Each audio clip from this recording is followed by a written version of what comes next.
A woman has been arrested by Cheshire Police in relation to an inaccurate information on social media about the attacker in the Southport murders. It says a 55-year-old woman from near Chester was arrested earlier today, Thursday the 8th, of course, on suspicion of publishing written material to stir up racial hatred.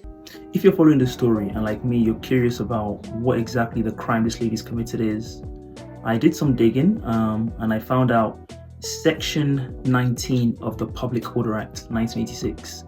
Let's get into what it actually says.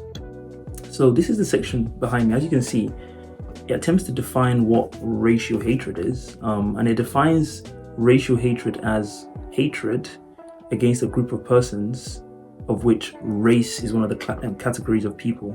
So the definition of racial hatred includes the word hatred and the word race.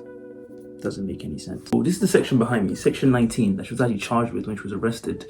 And as you can see, it talks about publishing or distributing written material that is likely to incite racial hatred.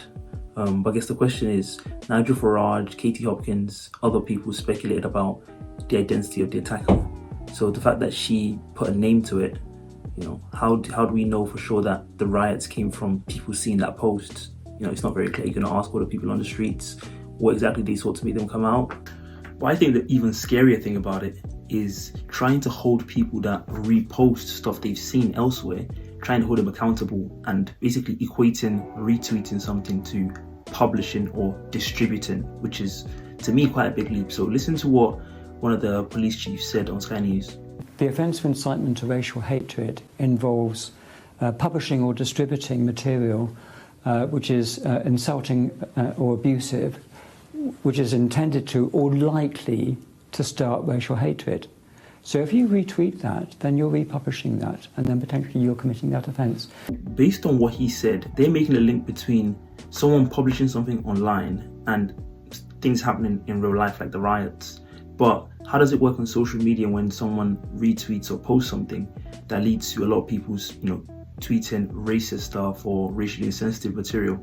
Can you be accused of inciting racial hatred if you basically instigate a Twitter pylon, for example, on a black person, an Asian person, or insert racial category? And so I thought it would be quite interesting to see some of the tweets you can see behind me. The kind of Twitter pylons that we have, quite a lot of times, a lot of people find it funny. They're definitely racially insensitive, but if you start retweeting stuff like this, that leads to a lot of people saying really horrible and mean and nasty things about the type of groups you're seeing in these tweets. Would that then constitute inciting racial hatred, even if you're just retweeting it?